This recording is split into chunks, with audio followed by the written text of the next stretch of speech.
आज हम आपके सामने चंबल के एक गांव की सच्ची घटना लेकर आए हैं, जिसको सुनकर आप भी भगवान शिव के भक्तों में से एक हो जाएंगे। दोस्तों, हम सभी जानते हैं कि महादेव जल्दी क्रोधित नहीं होते, लेकिन एक बार जब किसी पर क्रोधित हो जाए तो उसका बचना नामुमकिन है। लेकिन साथ ही महादेव बड़े भोले और दयालु भी है। वो जितना जल्दी क्रोधित होते हैं, उतना ही जल्दी अपने भक्तों को माफ भी कर देते हैं।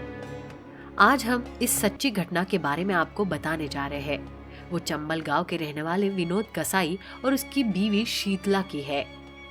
विनोद कसाई इतना बड़ा नास्तिक था कि भगवान नाम से चिढ़ जाता था और बहुत बार लोगों से इस बात को लेकर मारपीट भी कर लेता था। विनोद कसाई जितना बड़ा नास्तिक था, उसकी बीवी शीतला उतनी ही आस्तिक थी। वो भगवान शिव की परम भक्त थी। रोज सुबह उठकर नदी से घड़े में पानी भरकर वो शिव मंदिर तक जाती और शिवलिंग का जलाभिषेक करती। विनोद कसाई अपने पत्नी से बहुत प्यार करता था, लेकिन उसको उसकी पत्नी का शिव भक्त होना बिल्कुल भी पसंद नहीं था। उसको हमेशा इस बात से चिढ़ होती थी कि उसकी पत्नी उससे ज्यादा शिव को महत्व देती है। इसी बात को लेकर वो अपनी पत्नी से कभी कभी लड़ाई भी कर लेता था, जिसमें वो अपनी पत्नी को समझाने की कोशिश करता कि शिव या भगवान जैसा कुछ नहीं होता।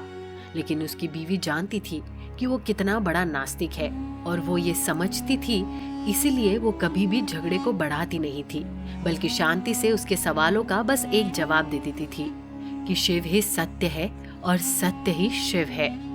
शीतला जानती थी कि एक दिन शिव अपनी महिमा दिखाएंगे और उसका पति जरूर नास्तिक से आस्तिक बन जाएगा। लेकिन ठीक इसका विपरीत उसका पति विनोद कसाई ये सोचता था कि एक दिन में इसके सर से शिव का भूत उतार कर रहूंगा। इसको साबित कर दूंगा कि शिव या भगवान जैसा कुछ नहीं होता। समय बीतता गया और शीतला का रोज की तरह पूजा पाठ जारी रहा। वही विनोद कसाई ये सोचने में लगा रहता कि वो अपने बीवी को कैसे यकीन दिलाए कि भगवान जैसा कुछ भी नहीं होता।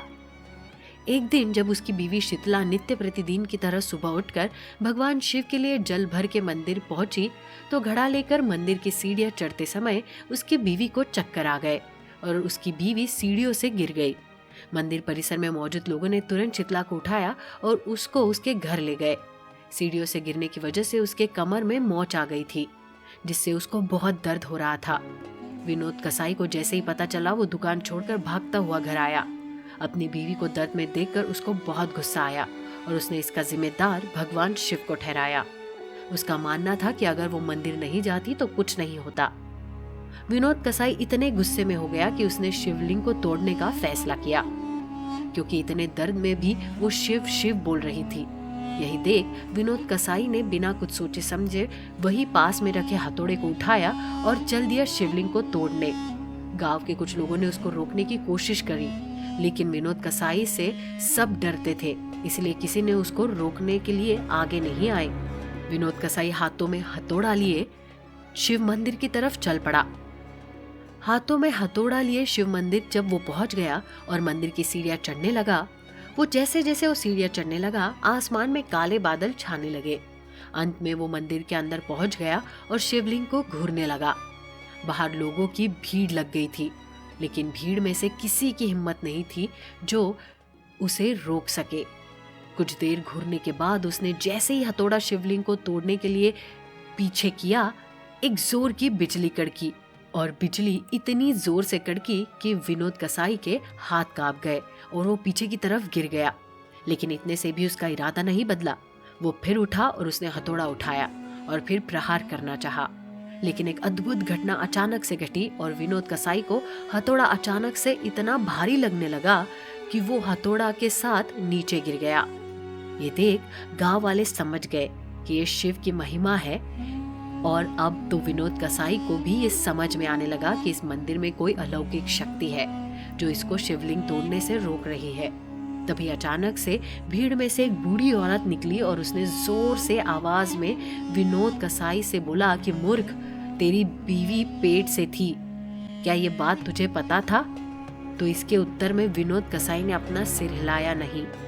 इसके बाद बूढ़ी औरत ने उसको डांट लगाई और बोला कि तू बाप बनने वाला था और तेरी बीवी पेट से थी, इसलिए वो दर्द में थी। उसने एक प्यारे से बच्चे को जन्म दिया है। ये भगवान शिव की महिमा थी कि सीढ़ियों से गिरने के बाद भी माँ और बेटे दोनों ठीक है। तुझे भगवान शिव का धन्यवाद करना चाहिए। ये सुन विनोद कसाई की आंखें नम गई और उसे अपने अपराध के लिए भगवान शिव से माफी मांगी। और इस घटना के पश्चात वो अपनी बीवी शीतला से भी ज्यादा बड़ा शिव भक्त बन गया। उसने कसाई की दुकान बंद कर दी और उसी मंदिर के बाहर फूल माला की दुकान लगा ली और लोगों में शिव गुण गाने लगा।